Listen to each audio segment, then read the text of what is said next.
staff. I want to thank everybody. I know this is a little bit unique in the sense that we have work on a Monday morning.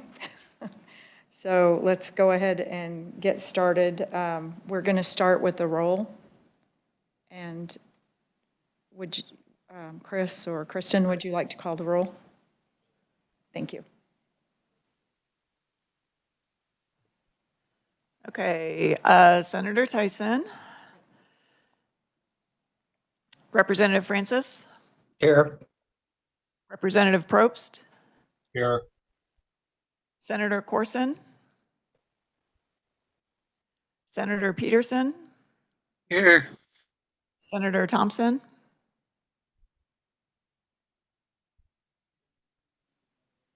Okay, he's here but didn't unmute. I'm here, yeah, I'm sorry. For some reason it muted on me. No worries. Representative Sawyer. Here. Representative. Here. Did you hear me? Representative Chatwater. Here. Senator Ware. I'm here. Representative Williams. And Senator Corson.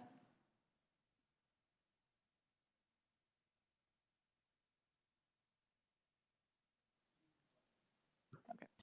He's on WebEx. So he is in attendance. Yes, Senator Corson, could you make yourself known?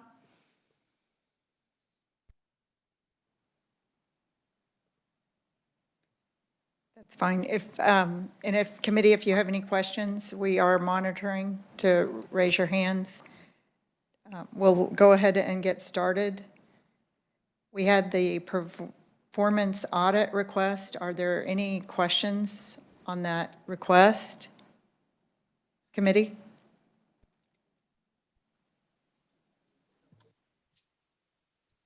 Yes, we will have Kristen go over the audit. Sure. Thank you, Madam Chair, members of the committee. So as you all will have seen, there is an audit proposal. It's a couple, I sent it out a few days ago. It's a couple, let's see, 3 pages long. So it is essentially a follow-up. So this is a discussion that you all have had over the course of several meetings now, but it is essentially a follow-up to the 2023 election security audit that we had done. So at that point, we had planned to audit 15 counties. We were only able to audit 13. So one of the counties that we weren't able to do work for was Ford County. And so that's part of what today's meeting about, and kind of the discussion will be about, I think, just after this. But the first kind of step is to have you all consider an audit proposal that would essentially give LPA staff the authority to go back and do the work that we were unable to do in that audit. So we would focus on the 2022 general election. And there's 2 questions. It mirrors the questions that we originally had in that the audit that we released in 2023.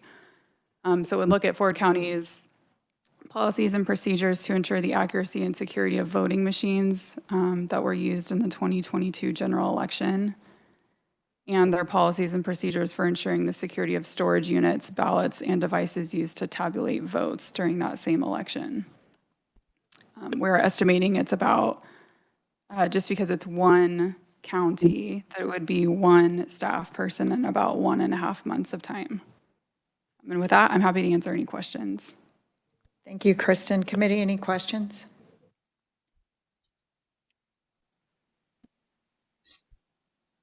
Seeing none, Representative Francis, would you like to make the motion? Sure. Madam Chair, I move to approve the audit reviewing Ford County's 2022 general election and the security of storage units, ballots, and devices used to tabulate votes during the 2022 general election, that the Legislative Division of Post-Audit begin work on such audit immediately, that if any person fails to make any books, accounts, contracts, or records, files, documents, and correspondence, confidential or otherwise, related to such audit available, to the post auditor or any officer or employee of the Division of Post Audit upon request for the purpose of such audit as directed by this committee under the authority of the Post Audit Act. The post auditor shall report such failure immediately in writing to the Legislative Post Audit Committee, the Governor, and the Attorney General, and that this motion, if adopted, be recorded in the minutes and be maintained as part of the permanent records of the committee. Second. So it's been moved by Representative Francis, seconded by Senator Peterson. Discussion on the motion.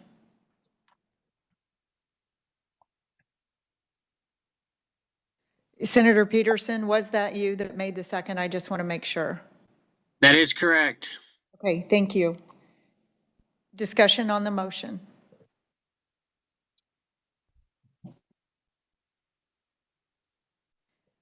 Seeing none, all those in favor of the motion say aye. Aye. Aye. Aye. Aye. Aye. Aye. All those opposed, nay. Seeing no nay votes or hearing no nay votes, motion carries. Thank you, committee. Representative Francis, would you like to make the next motion? Yes, Madam Chair. I move pursuant to the authority granted under Article 10 of Chapter 46 of the Kansas statutes annotated that this committee issue a subpoena ducis tecum commanding Debbie Cox, Ford County Clerk, or her representative to produce documents, electronically stored information, or objects related to the investigation now pending before this committee on the audit and investigation into whether Ford County's election office had adequate policies and procedures to ensure the accuracy and security of voting machines used for the 2022 general election and the security of storage units, ballots, and devices used to tabulate votes during the 2022 general election at a meeting of this committee to be held on August 14th, 2024 at 1 p.m. in room 546 South of the State House,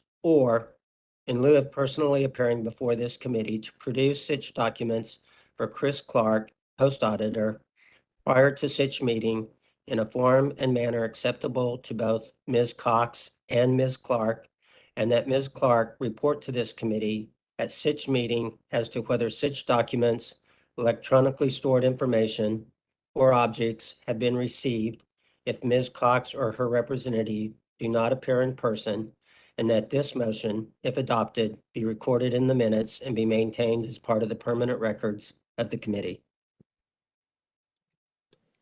You've heard the motion. Is there a second? Second. It's been moved by Representative Francis, seconded by Senator Peterson.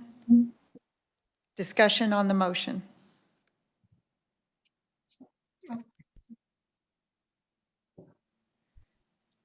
No discussion. All those in favor say aye. Aye. Aye. All those opposed, nay. Hearing or seeing no nays, motion carries. Thank you, committee. Our other order of business would be deciding the next date. We are to meet August 14th in order to receive the documents. Would the committee like to meet in person that day and have some audits presented? Or would you rather just have a similar meeting as today and then pick a later date for audits to be presented?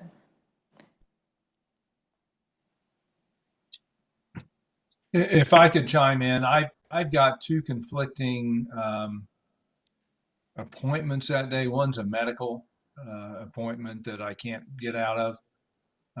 So I could join via WebEx depending on the time. on the So 4th.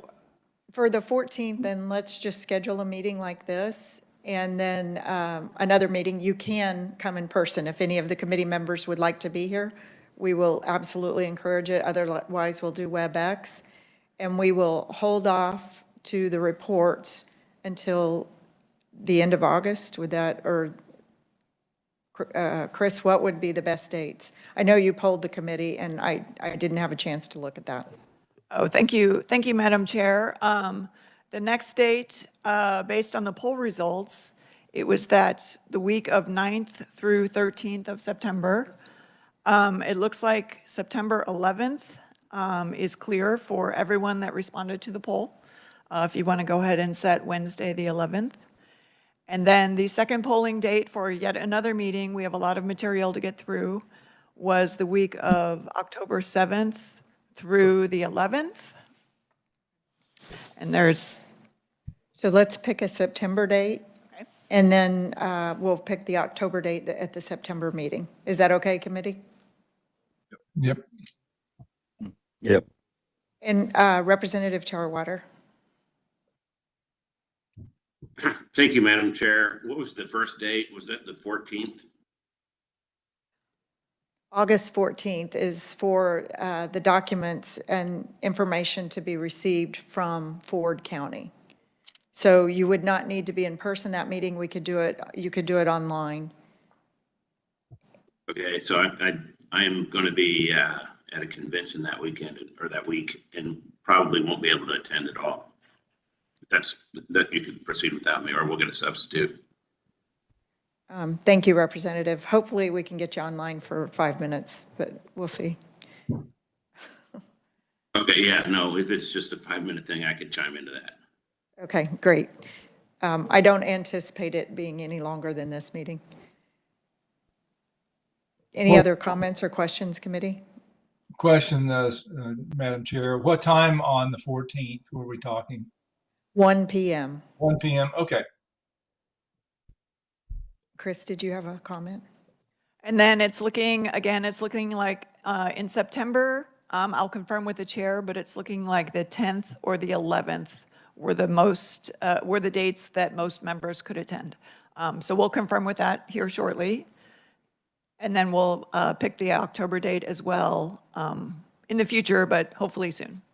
Okay, and Representative Probst and Representative Francis, we want to make sure that you guys are able to be there on those dates, as we would want all the committees, but we definitely want the vice chair and the ranking.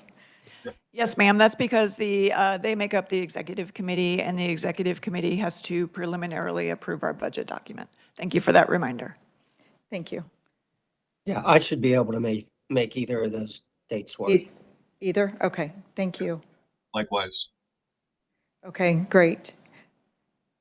Committee, Chris will send out the notice then.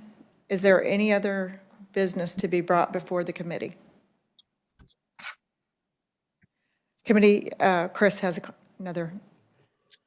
One of the documents I sent out to the committee was upcoming audit release dates. I mean, we'll coordinate those with the upcoming meeting dates, but I wanted to give the committee a heads up. We had